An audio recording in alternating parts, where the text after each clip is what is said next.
राधे। श्रीमद् भगवद गीता के तृतीय अध्याय कर्म योग के सिद्धांत में भगवान 11वें श्लोक में कहते हैं कि देवान् भावयता तेन देवान् भावयतानेन ते देवा भावयन्तु वः परस्परं भावयन्तः श्रेयः परमवाप्स्यथः।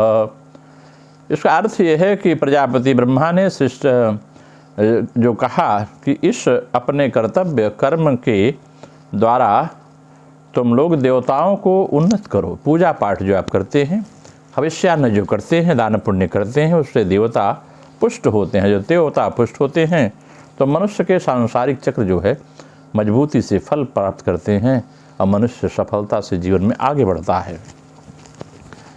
और कहते हैं देवता लोग अपने कर्तव्य के द्वारा तुम लोगों को उन्नत करें। इस प्रकार एक दूसरे की उन्नति करते हुए तुम लोग परम कल्याण को प्राप्त हो जाओगे। इस प्रकार से भगवान ने अर्जुन से कहा। इसके भावार्थ को निकालें तो यह बात बड़ी ही तन्मयता से स्पष्ट होती है कि कर्मयोगी का उद्देश्य अपने कर्तव्य कर्मों से प्राणी मात्र को सुख पहुँचाना रहता है। इसलिए यहाँ ब्रह्मा जी ने संपूर्ण प्राणियों की उन्नति के लिए बात करी है और संपूर्ण प्राणियों की उन्नति के लिए मनुष्य को अपने कर्तव्य कर्म रूप यज्ञ के पालन का आदेश देते हैं। कहते हैं कि अपने अपने कर्तव्य का पालन करने से मनुष्य का स्वतः कल्याण हो जाता है। कर्तव्य कर्म का पालन करने के उपदेश को पूर्ण अधिकारी मनुष्य ही है। मनुष्य को ही कर्म करने की स्वतंत्रता मिली हुई है, अतः उसे इस स्वतंत्रता का सदुपयोग करना चाहिए। जैसे ते देवा भावयन्तु, जैसे वृक्ष लता आदि में स्वाभाविक फल फूल लगते हैं, परंतु यदि उन्हें खाद और पानी दिया जाए तो उनमें फूल फल विशेषतया से लगते हैं। ऐसे ही यजन पूजन से देवताओं की पुष्टि होती है, जिससे देवताओं के काम विशेष न्यायप्रद होते हैं। परंतु जब मनुष्य अपने कर्तव्य कर्म के द्वारा देवताओं का पूजन यज्ञ नहीं करते, तब देवताओं को पुष्टि नहीं मिलती, जिससे उनमें अपने कर्तव्य पालन करने में कमी आ जाती है।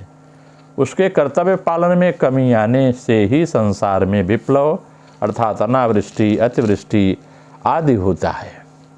परिवार में दुखद क्लेश आता है, विभिन्न यातनाएं व्यक्ति में होती हैं, मानसिक अवसाद आ जाता है, तमाम तरह की विपत्तियां घेर लेती हैं, जिसे कहना उचित नहीं है।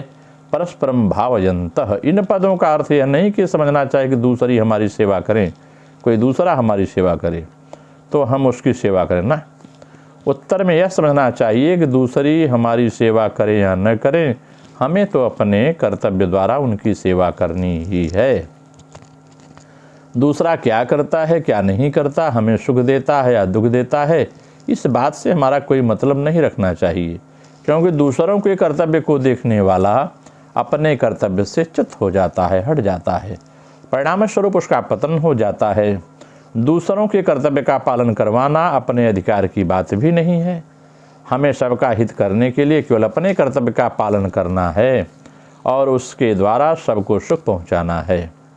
सेवा करने में अपनी समझ, सामर्थ्य, समय और सामग्री को अपने लिए थोड़ी सी भी बचाकर नहीं रखनी है, तभी जड़ता से सर्था संबंध विच्छेद होगा।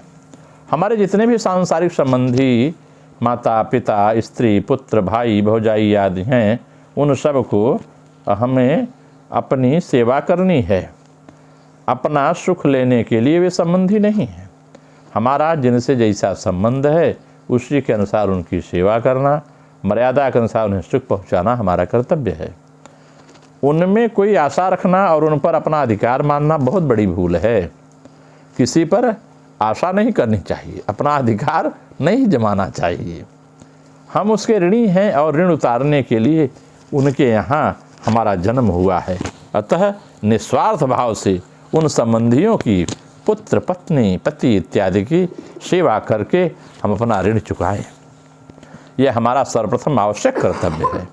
सेवा तो हमें सभी की करनी है, परंतु जिसकी हमारे पर जिम्मेवारी है उन संबंधियों की सेवा सबसे पहले करनी चाहिए। शरीर, इंद्रियां, मन, बुद्धि, पदार्थ आदि अपने नहीं हैं, और अपने लिए भी नहीं है, यह सिद्धांत है। अतः अपने कर्तव्य का पालन करने में स्वतः एक दूसरे की उन्नति होती है।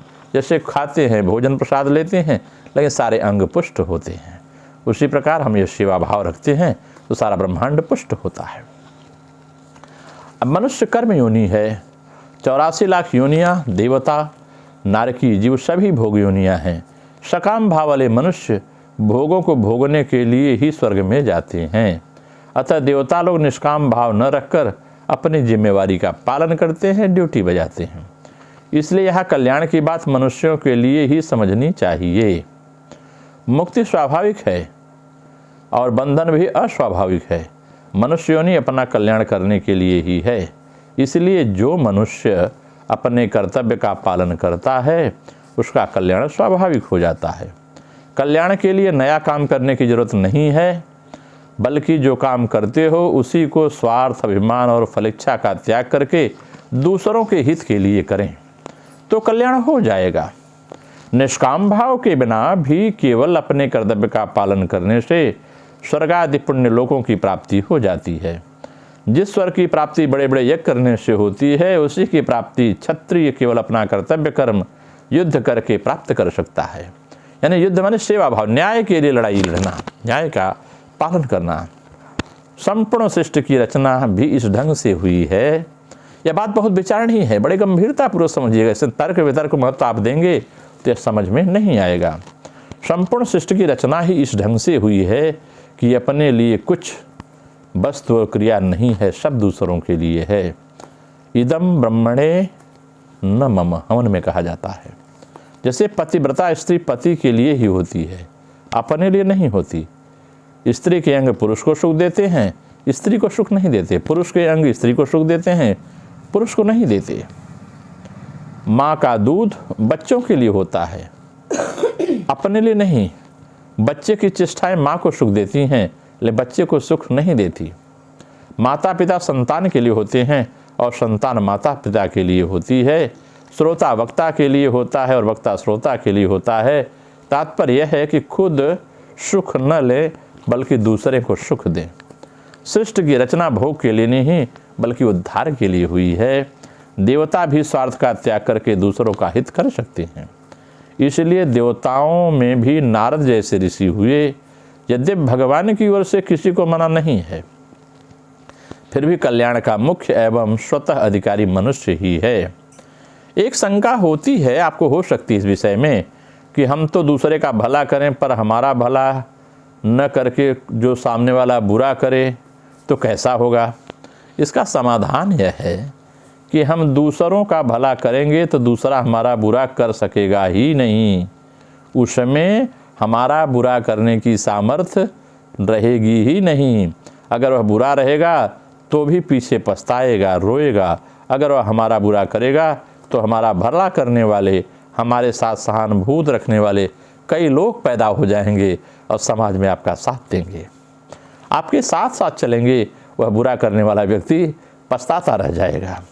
वास्तव में किसी का बुरा करने वाले का विधान कहीं नहीं बना है इस सृष्टि में। मनुष्य द्वेष के कारण दूसरे का बुरा करता है। परस्परम भावयन्तः, यह मनुष्यता की बात है। इसके न होने से ही मनुष्य को दुख पा रहा है। आज जो मनुष्य दुखी हो रहा है, यही भाव उसे समझ में नहीं आता। हम दूसरों की सेवा के लिए पूरी सृष्टि बनी है, किसी के विरोध के लिए नहीं बनी। अगर इसकी हम क्रिया योग के माध्यम से व्याख्या करें, आध्यात्मिक व्याख्या करें, शरीर पर धारण करें तो बात और स्पष्ट होती है। हम अपने में गीता को धारण कैसे करें, इसमें हमें एक बात ज्ञान की मिलती है कि जिस देवता की भावना की जाती है वही देवता फिर हमारी भी भावना करते हैं। सब कुछ देवमय है, हमारी भावनाएं भी दैवी शक्ति संपन्न हैं। जो भाव पैदा होता है इसमें दैवी शक्तियां होती हैं, और जो भावहीन व्यक्ति है वह नीरस होता है, परेशान होता है। इसी कारण जब हम किसी भी शुभ कामना करते हैं तो उसका शुभ होगा ही, साथ ही हमारा भी शुभ होगा।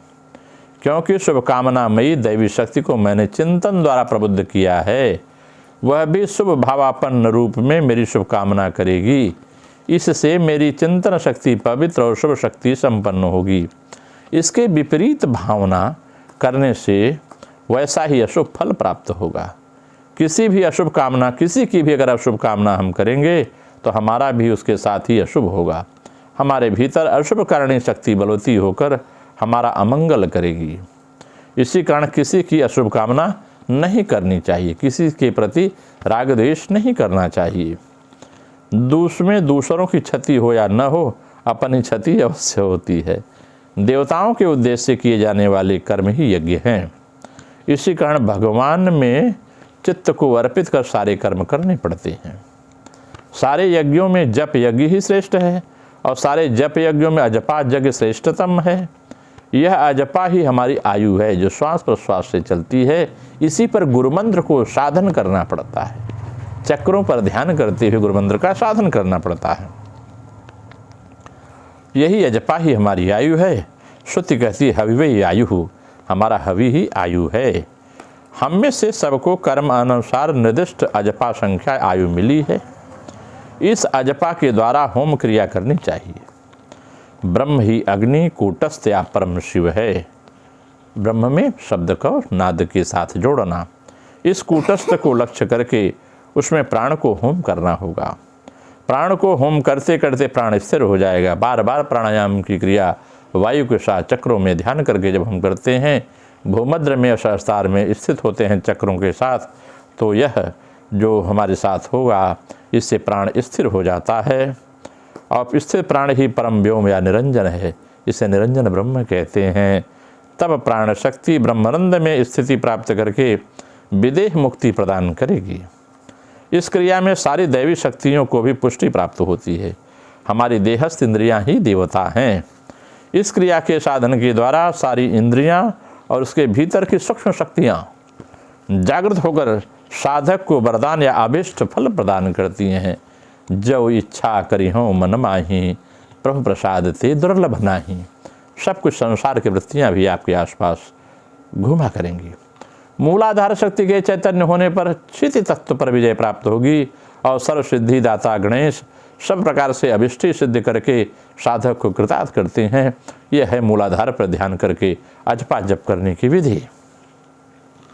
वहीं एक शक्ति स्वाधिष्ठान चक्र में विष्णु रूप में विराजमान है, जिसे वैष्णवी शक्ति के जागृत होने पर साधक असाध्य साधना में समर्थ होगा। इसी प्रकार मणिपूरक में अग्नि या रुद्र, अनाहत में वायु या ईश्वर, विशुद्ध में आकाश या सदाशिव साधना के द्वारा संपूजित होकर साधक की चिरकाल की वासनाएं जो होंगी उन्हें पूर्ण करेंगी। जो भी कई जन्म जन्मांतर में आपके मन में भाव होगा, मेरे पास ये होता तो अच्छा, ये होता तो अच्छा, रिद्धि सिद्धि संपत्ति बिन ही बुलाए, धर्मशील पह जाए सुहाए, सारी चीज़ें आपके पास आस पास होंगी। आपका उससे मोह भंग हो जाएगा, वासना तृप्त होगी। इस प्रकार पंच चक्रों में क्षर पुरुष या भूत समूह की उपासना से भूत शुद्धि हो जाने पर आज्ञा चक्र या तपोलोक में अक्षर या कुटस्थ पुरुष की उपासना होगी। ये 5 चक्र में ये जो क्षर पुरुष है जो कि नष्ट हो जाएंगे, ये वैभव आदि सब आपके पास हो जाएंगे। और जो क्षर पुरुष के साथ आप जुड़ते हैं तो अक्षर पुरुष के साथ जो कूटस्थ की उपासना होगी, तत्पश्चात सत्यलोक में या सहस्त्रार में उत्तम पुरुष का साक्षात्कार प्राप्त कर साधक सद सद प्रकृति पुरुष से परे जाकर सर्वज्ञ और सर्वविद होकर चरम कृतार्थता को प्राप्त करते हैं। एक क्रिया द्वारा प्रतिचक्र में मन लगाने से सर्व देवता की उपासना हो जाती है। इस उपासना से जीवन धन्य हो जाता है। यह उपासना न करने से जीवन व्यर्थ हो जाता है। प्रकृति पूजा के रहस्य को जानकर पूजा करने से मनुष्य देवता हो जाता है। अब भूत शुद्धि के रहस्य को जानने वाले ही भगवान के यथार्थ पूजक हो सकते हैं। भूत शुद्धि माने ये पंच तत्व की शुद्धि जो कर लेते हैं, पृथ्वी तत्व, जल तत्व, अग्नि तत्व, वायु तत्व, आकाश तत्व की शुद्धि करने वाले साधक जो हैं वो परम पुरुष की श्रेणी में, महाभागवत की श्रेणी में आ जाते हैं। आगे की चर्चा फिर हम आगे करेंगे। नमो नारायण। राधे राधे।